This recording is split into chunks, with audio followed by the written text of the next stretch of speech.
Hello friends, welcome back to my YouTube channel. মই অনুৰাগ শৰ্মা আপোনালোক সকলোকে পুনৰবাৰ স্বাগতম জনাইছো মোৰ YouTube চেনেলটোলৈ। আজি মই আপোনালোকৰ সন্মুখত এটা নতুন ভিডিঅলৈ উপস্থিত হৈছো। আৰু আজিৰ ভিডিঅ'টো মই আপোনালোকৰ সৈতে শেয়াৰ কৰিম এটা ৰিক্ৰুটমেন্ট নটিফিকেশন আৰু সেই ৰিক্ৰুটমেন্ট নটিফিকেশনখন আহিছে অসম লোক আয়োগ Assam public service commission APSC ফালৰ পৰা। APSC এটো বছৰৰ এটো এডভাৰটাইজমেন্ট নম্বৰ 29 ঠিক আছে এটো বছৰ টোটাল 29 টা এডভাৰটাইজমেন্ট ওলাইছে। এটা দেখিছে এডভাৰটাইজমেন্ট নম্বৰ 29 2025 ঠিক আছে ইয়াতে urban technical officer junior grade 3 post ওলাইছে ইয়াতে আসাম আৰবান ইঞ্জিনিয়াৰিং সাৰ্ভিস কেডাৰৰ হয় department of housing and urban affairs government of Assam civil engineer public health engineer এস এইগিটা পোষ্ট ওলাইছে আৰু ইয়াতে আৰবান টেকনিক্যাল অফিচাৰ যোৱা বছৰৰ পোষ্ট ওলাইছিলে আই থিংক যোৱা বছৰ নে তাৰ আগৰ বছৰ ওলাইছিল পৰীক্ষাটো চাগে যোৱা বছৰ হৈছিল সো তেতিয়া 110 টামান পোষ্ট ওলাইছিল মোৰ যদি ভুল হোৱা নাই এবাৰ সেকেন্ড টাইম এটো সাৰ্ভিস কেডাৰ কাৰণে ৰিক্ৰুটমেন্ট কৰিছে এটো নতুন service cadre Assam urban engineering service আৰু এটা আছে আসাম আৰবান এডমিনিষ্ট্ৰেটিভ সাৰ্ভিস হেতু কম্বাইন্ড কম্পিটিটিভ এক্সামিনেশনৰ থ্ৰুইটি ৰিক্ৰুটমেন্ট হয় আৰু এটো আসাম আৰবান ইঞ্জিনিয়াৰিং সাৰ্ভিস এটো কমপ্লিটলি বেলেগকে ৰিক্ৰুটমেন্ট হয় সো ইয়াতে জুনিয়ৰ গ্ৰেড 3 বুলি কৈছে কিন্তু এটো গ্ৰেড 3 পৰীক্ষা নহয় এটো এটা ক্লাছ 1 গেজেটেড অফিচাৰ পোষ্ট খালি হে পাৰ্টিকুলাৰ সাৰ্ভিস কেডাৰটোৰহে এটো গ্ৰেড 3 পঢ়িব মানে গেজেটেড অফিচাৰ ক্লাছ 1 গেজেটেড অফিচাৰৰ গ্ৰেড 3 পঢ়িছে ঠিক আছে এটা প্ৰমোশন পালে ক্লাছ 1 গ্ৰেড 2 হ'ব ক্লাছ 1 গ্ৰেড 1 হ'ব তেনেকে আপোনাকে প্ৰমোশন পাই গলে ক্লাছ 1 জুনিয়ৰ গ্ৰেড 3 তো ক্লাছ 1 সিনিয়ৰ গ্ৰেড 2 তেনেকে আপোনাকে প্ৰমোশন পাব এটো একচুয়ালি গ্ৰেড 3 পোষ্ট নহয় ক্লাছ 1 গেজেটেড অফিচাৰৰ পোষ্ট টোটাল 10টা পোষ্ট ওলাইছে ওপেন ক্যাটেগৰি টোটাল 6টা আছে তাৰে ৰিজাৰ্ভ ফৰ উইমেন আছে দুটা OBC MOBC কাৰণে এটা ৰিজাৰ্ভ আছে SC কাৰণে এটা আছে ST প্লেইনছৰ কাৰণে দুটা ৰিজাৰ্ভ আছে তাৰে আকৌ ৰিজাৰ্ভ ফৰ উইমেন আছে এটা আৰু গ্ৰেণ্ড টোটাল হল 10টা ৰিজাৰ্ভ ফৰ উইমেন আছে 3টা লো ভিজনৰ কাৰণে এটা ৰিজাৰ্ভ আছে আৰু এক্স সাৰ্ভিসমেনৰ কাৰণে এটা ৰিজাৰ্ভ আছে ঠিক আছে আৰু বাকি যিখিনি ক্যান্ডিডেটছৰ কাৰণে যিখিনি ক্যাটেগৰি কাৰণে ৰিজাৰ্ভ নাই তেওঁলোকে ওপেন ক্যাটেগৰিৰ কাৰণে কম্পিট কৰিব পাৰিব আৰু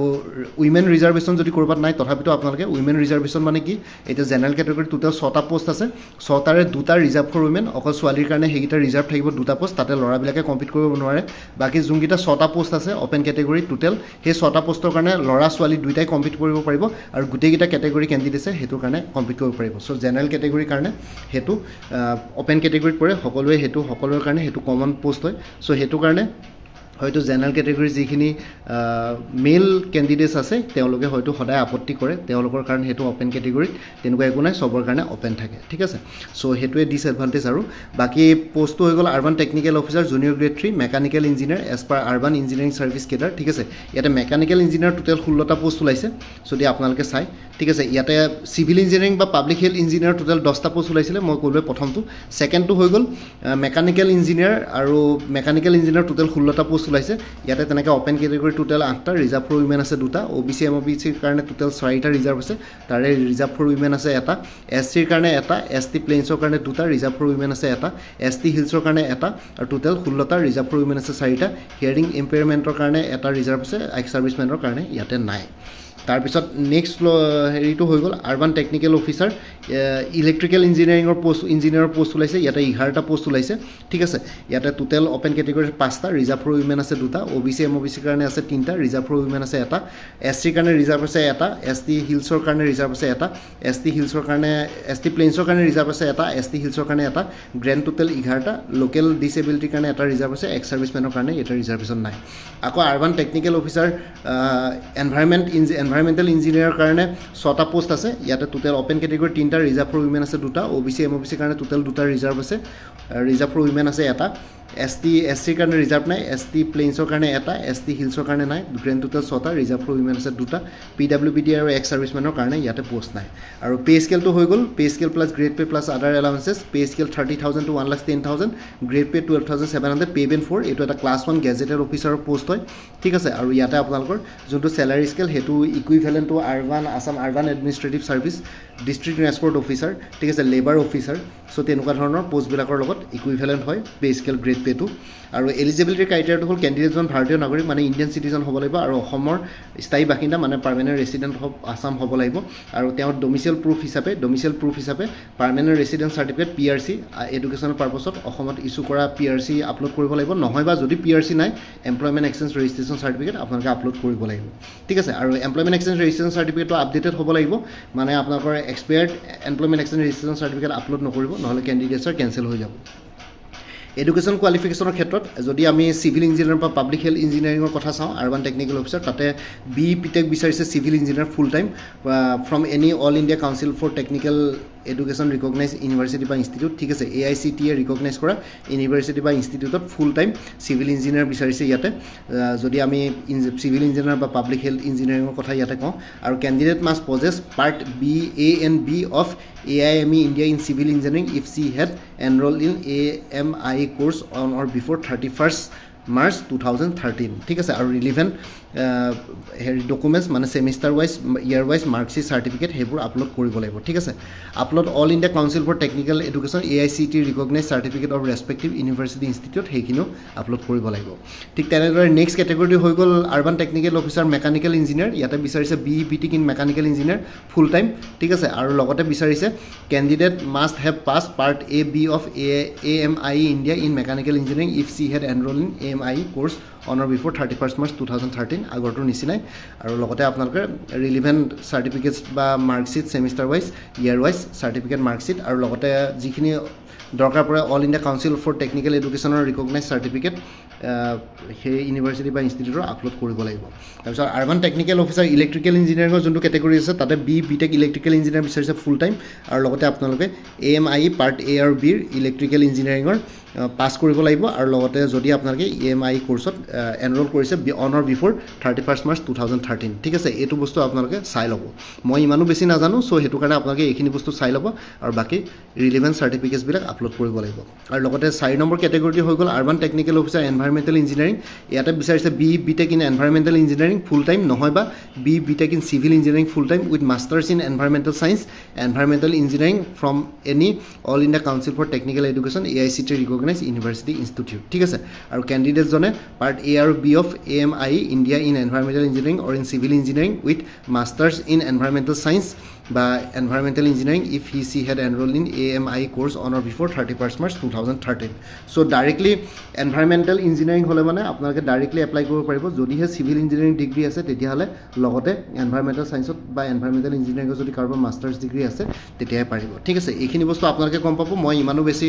ডিটেইলছত নাজানো এইখিনি ডিগ্ৰী কথা সো এটো কাৰণে মই ওপৰৰ পৰকে আপোনালোক বস্তুখিনি অলপ বুজাই দিছো বাকি আপোনালোকে ৰিলেভেন্ট মাৰ্কশ্বিট বা সাৰ্টিফিকেট বিলাক আপলোড কৰিব লাগিব আৰু এজৰ কথাটো হৈ গ'ল মিনিমাম 21 বছৰ হ'ব লাগিব আৰু ম্যাক্সিমাম 38 ইয়াৰ্স আৰু এজৰ কাট অফ ডেট হ'ল 1 জানুৱাৰী 2025 সো 1 জানুৱাৰী 2025 দিনাখন আপোনালোকৰ 21 বছৰ হ'ব লাগিব মিনিমাম আৰু ম্যাক্সিমাম 38 ইয়াৰ্সৰ ওপৰত হ'ব লাগিব SC ST কাৰণে 5 ইয়াৰ্স ৰিলেক্সেশন আছে মানে 43 ইয়াৰ্সলৈকে ৰিলেক্সেশন আছে OBC MOBC কাৰণে 3 ইয়াৰ্স ৰিলেক্সেশন আছে মানে 41 ইয়াৰ্সলৈকে ৰিলেক্সেশন আছে এক্স সাৰ্ভিসমেনৰ কাৰণে 50 ইয়াৰ্স ৰিলেক্সেশন আছে এজ অন 1 জানুৱাৰী 2025 ওপেন কেটেগৰীৰ কাৰণে বাকি OBC MOBC কাৰণে 53 ইয়াৰ্স লৈকে আছে SC ST কাৰণে 5 ইয়াৰ্স লৈকে আছে ঠিক আছে সো এইখিনি বস্তু আছে আৰু লগতে বাকি PWBD কাৰণে 10 ইয়াৰ্স ৰিলেক্সেশন আছে ৰেসপেক্টিভ SC ST OBC আৰু UR কেটেগৰী বাকি ক্লাস 10 আৰু ক্লাস 12 এক্সামিনেশন এডমিট কাৰ্ড পাছ সাৰ্টিফিকেট বা মাৰ্কশ্বিট এইখিনি বস্তু আপলোড কৰিব লাগিব আপোনালোকৰ কি বুলি কয় এজ প্ৰুফ হিচাপে যত আপোনালোকৰ এজ আৰু ডেট অফ বাৰ্থ তাতে ক্লিয়াৰলি মেনশন থাকিব ঠিক আছে বাকি অন্য ডকুমেন্ট এজ প্ৰুফ হিচাপে ইয়াতে কি বুলি কয় তেওঁলোকে একসেপ্ট নকৰে PWBD ক্যান্ডিডেটস সকলে বেঞ্চমাৰ্ক ডিসেবিলিটিৰ নেসেসাৰি সাৰ্টিফিকেটস কম্পিটেন্ট অথৰিটি পৰা ইস্যু কৰা আপলোড কৰিব লাগিব আৰু গভৰ্ণমেণ্ট এমপ্লয়িজ কিনে নো অবজেকশন সাৰ্টিফিকেট ইস্যু কৰিব লাগিব তেওঁ কম্পিটেন্ট অথৰিটিৰ পৰা যেতিয়া এপ্লাই কৰিব বাকি এইখিনি কল স্মল ফ্যামিলি নৰ্মছ এখন আপলোড কৰিব লাগিব হেখন আপোনালোকে APSC ৰ অফিচিয়েল ৱেবছাইটত গৈ ফৰ্মছ এণ্ড ডাউনলোডছত পাই যাব তাতে আপলোড কৰি প্ৰিন্ট আউট কৰিব লাগিব প্ৰিন্ট আউট কৰি গুটেখন ফিল কৰিব লাগিব তাৰপিছত PDF ফৰ্মেটত কনভাৰ্ট কৰি পেলাই অনলাইন আপলোড কৰিব লাগিব অনলাইন এপ্লিকেশন কৰোতে so starting date for online application হ'ল 5 সেপ্টেম্বৰ 2025 5 সেপ্টেম্বৰ পৰা আৰম্ভ হ'ব closing date of online application হ'ল 25 সেপ্টেম্বৰ 2025 ঠিক আছে আৰু ফি পেমেন্টৰ লাষ্ট ডেটটো হ'ল 27 সেপ্টেম্বৰ 2025 লৈকে আছে সো এইটা ডেট মনত ৰাখিব বাকি এপ্লিকেশন ফি খিনি হৈ গল জেনাৰেল ক্যাটেগৰি কাৰণে এপ্লিকেশন ফি প্লাস প্ৰসেসিং ফি মিলাই পেলাই টোটাল এমাউন্ট হ'ব 297.20 OBC MOBC কাৰণে 197.20 SC ST BPL PWBD কাৰণে 47.20 ঠিক আছে বাকি অন্যবিলাক ইমান ইম্পৰ্টেন্ট নহয় বাকি আৰু দুটামান বস্তু ইম্পৰ্টেন্ট আছে মই তলফালে এবাৰ দেখাই দিছো বাকি কাৰবাৰ যদি পেমেন্ট ৰিলেটেড কিবা ইস্যু থাকে তেনে পইণ্ট নাম্বাৰ 22 আৰু 23 টো ভালকে চাই লব পেমেন্ট ৰিলেটেড কোৰিজ থাকিলে এই নাম্বাৰটো 1800 102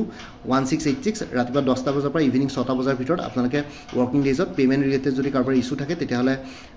অনলাইন এপ্লিকেশ্যন ফি পে'মেণ্ট ৰিলেটেড ইছ্যু তেওঁলোকৰ লগত কথা পাতি পেলাই যোগাযোগ কৰি পেলাই সেইখিনি বস্তু ছল্ভ কৰি ল'ব পাৰিব আৰু কাৰোবাৰ যদি অনলাইন এপ্লিকেশ্যন কৰোঁতে যদি কিবা ইছ্যু থাকে পইণ্ট নম্বৰ 23 দিয়া ইমেইল ccapc@gmail.com নহয়বা হেল্পলাইন নম্বৰ 180057223343 ৰাতিপুৱা 10টা বজাৰ পৰা 5টা বজালৈকে ৱৰ্কিং ডেজসমূহত আপোনালোকে কণ্টেক্ট কৰি পেলাই এইখিনি বস্তু ছল্ভ কৰি ল'ব পাৰিব ঠিক আছে বাকী অন্য একো নাই বাকী আপোনালোকে ভিডিঅ' ডেছক্ৰিপশ্যনত এটা প্লেলিষ্ট ক্ৰিয়েট কৰি থোৱা আছে আসাম আৰবান ইঞ্জিনিয়াৰিং সাৰ্ভিস বুলি হে প্লেলিষ্টত গলে মানে এই পৰীক্ষাটোৰ লগত জড়িত সকলো ধৰণৰ ভিডিঅ'ছ পাই যাব আৰু লাষ্ট ইয়াৰ আপোনালোকে কি বুলি কয় যোনটো সিলেবাস আছিল অফিচিয়েল হে সিলেবাসখনো এই ভিডিঅ'টোৰ ডেছক্ৰিপশ্যনত দিয়া যোনটো প্লেলিষ্ট দিম হে প্লেলিষ্টত আপোনালোকে পাই যাব ঠিক আছে বাকি আৰু ইয়াত ক'বলগীয়া একো নাই বাকি এক্সাম চেণ্টাৰবিলাক শিলচৰ যোৰহাট নগাঁও তেজপুৰ কোকৰাঝাৰ গুৱাহাটী এইকেইটাত পৰিব টোটাল 6টা এক্সাম জোন আছে তাৰ ভিতৰত যিমানখিনি ডিষ্ট্ৰিক্ট আছে সেইখিনি পৰীক্ষা হ'ব নহয়বা কেনেবাকৈ যদি কোনোবা এক্সাম জোনত যদি কেনেবাকৈ কেণ্ডিডেটছ কম থাকে তেতিয়াহ'লে নিয়েৰেষ্ট জোনলৈ শিফ্ট কৰা হ'ব হেতু এই পেজৰ ডিসক্ৰিপশ্যনত থাকিব তেওঁ হেতু ডিপেন্ড কৰিব নাম্বাৰ অফ কেণ্ডিডেটছ কিমান হয় ঠিক আছে সো এইখিনি হৈ গ'ল কোনোবা যদি এলিজিবল আৰু ইন্টাৰেষ্টেড কেণ্ডিডেটছ আছে তেওঁলোকে এপ্লাই কৰিব পাৰে বাকি অফিচিয়েল সিলেবাসখন আপোনালোকে মোৰ প্লেলিষ্টৰ লিংকটো যোনটো এই ভিডিঅ'টোৰ ডেছক্ৰিপশ্যনত দিম তাতে পাই যাব বাকি ইঞ্জিনিয়াৰিং সাবজেক্টছ গিটাৰ ওপৰত বাৰু আপোনালোকে নিজে পঢ়িব লাগিব সেইখিনি আপোনালোকৰ গ্ৰেজুৱেট লেভেলৰ আহিব বাকি যোনখিনি জেনাৰেল ষ্টাডিজ আৰু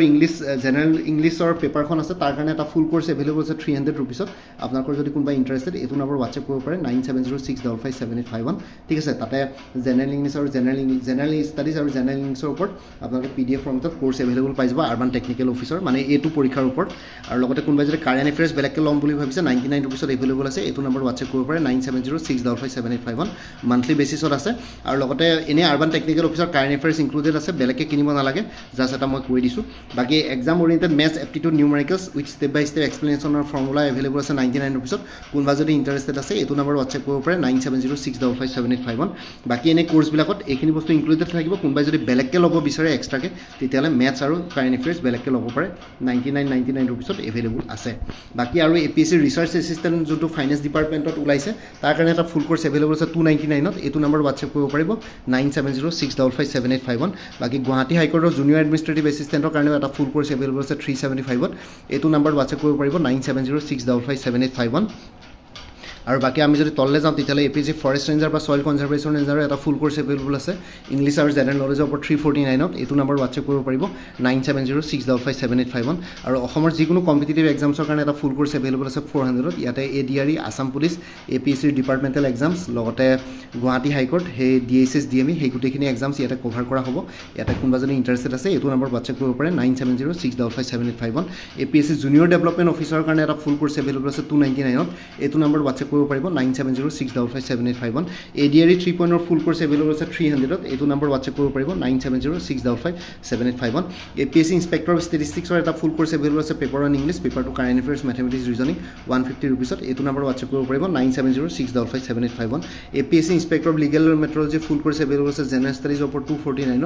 এইটো নম্বৰ WhatsApp কৰিব পাৰিব 9706557851 আসাম এগ্ৰিকালচাৰ ইউনিভাৰ্চিটিৰ ফুল কোৰ্স এটা এভেইলেবল আছে 299ত এইটো নম্বৰ WhatsApp কৰিব পাৰিব 9706557851 APSC জুনিয়ৰ ইঞ্জিনিয়াৰৰ কাৰণে এটা ফুল কোৰ্স এভেইলেবল আছে জেনাৰেল ষ্টাডিজ আৰু ইংলিছ গ্ৰামাৰ ওপৰত 249ত এইটো নম্বৰ WhatsApp কৰিব পাৰিব 9706557851 আৰু আপডেটেড কাৰেণ্ট এফেয়াৰ্স বিলাক মোৰ পৰা কোৰ্স লৈ লাইফ টাইম পাই থাকিব তাৰ কাৰণে কোনো ফাৰ্ডাৰ পেমেন্ট কৰিব নালাগে প্ৰত্যেক মাহৰ বিগিনিং বা ষ্টাৰ্টিংত এটা ৰিমাইন্ডাৰ মেছেজ দিলে হ'ল যে প্ৰিভিয়াছ মান্থ বা লাষ্ট মান্থৰ কাৰেণ্ট এফেয়াৰ্স লাগে মই লগে শ্বেয়াৰ কৰি দিম বাকি কোনোবা যদি ইন্টাৰেষ্টেড কেণ্ডিডেটছ আছে এইটো নম্বৰ WhatsApp কৰি জনাব 9706557851 আপোনাক কোনটো কোৰ্স লাগে কোৰ্সৰ কনটেক্টখিনি শ্বেয়াৰ কৰিম লগতে পেমেন্টৰ লিংক দিম পেমেন্ট কৰাৰ লগে গোটেই কোৰ্সটো নিজৰ WhatsAppত PDF ফৰ্মেটত পাই যাব আৰু ইয়াতে যোনটো WhatsApp নম্বৰ দি আছে এটো অনুগ্ৰহ কৰি কল নকৰিব এটো জাস্ট WhatsApp মেছেজৰ কাৰণে এভেইলেবল কলৰ কাৰণে এভেইলেবল নহয় বাকি ভিডিও ডেছক্ৰিপশ্যনৰ কমেন্ট সেকশন চেক কৰক তাতে কোৰ্সখিনি কথা আৰু এবাৰ উল্লেখ কৰি দিছো আৰু লগতে এটা প্লেলিষ্ট ক্ৰিয়েট কৰি পেলাই এটা প্লেলিষ্টৰ লিংক দিয়া আছে সেই প্লেলিষ্টত গলে এই পৰীক্ষাটোৰ লগত জড়িত সকলো ধৰণৰ ভিডিওছ পাই যাব লগতে মোৰ আৰু এটা চেনেল আছে অসম আইকিউ বুলি সেই চেনেলটোৰ লিংকটো এই ভিডিওটোৰ ডেছক্ৰিপশ্যনত শ্বেয়াৰ কৰিছো আপোনালোকে হেতু চেনেল সাবস্ক্ৰাইব কৰিব পাৰিব সো ভৱিষ্যতলৈ এনেকুৱা ধৰণৰ কম্পিটিটিভ এক্সামছবিলাক দিয়াৰ ক্ষেত্ৰত আৰু অলপ এক্সট্ৰা গাইডেন্স পাই যায় বাকি মোৰ ভিডিওছবোৰ চাই যদি ভাল পায় মোৰ চেনেলটো সাবস্ক্ৰাইব কৰি ল'ব আৰু লগতে আপোনালোকৰ যিমানখিনি ফেমিলি ফ্ৰেণ্ডছ ৰিলেটিভছ আৰু চিনাকি এক্সপিৰিয়েন্স আছে তেওঁলোকৰ লগত মোৰ চেনেলটো শ্বেয়াৰ কৰিব লগতে কমেন্ট সেকশনত জনাব কিবা যদি কোৱেশ্চন থাকে ডাউট থাকে মই নিশ্চয় আপোনালোকৰ কোৱেশ্চনছ আৰু ডাউটছবিলাকৰ ৰিপ্লাই দিবলৈ চেষ্টা কৰিম বাকি আজিৰ ভিডিওটো ইমানতে সমাপ্ত কৰি আপোনালোক সকলোৰ পৰা বিদায় ল'লো কাইলৈ পুনৰ এটা নতুন ভিডিঅ'লৈ আপোনালোকৰ সন্মুখত উপস্থিত হ'ম তেতিয়ালৈকে ভালকৈ প্ৰিপাৰেচন কৰি থাকক সকলোলৈ অল দি বেষ্ট থাকিলে bye and take care friends Bharat Mata কি জয় জয় আই অসম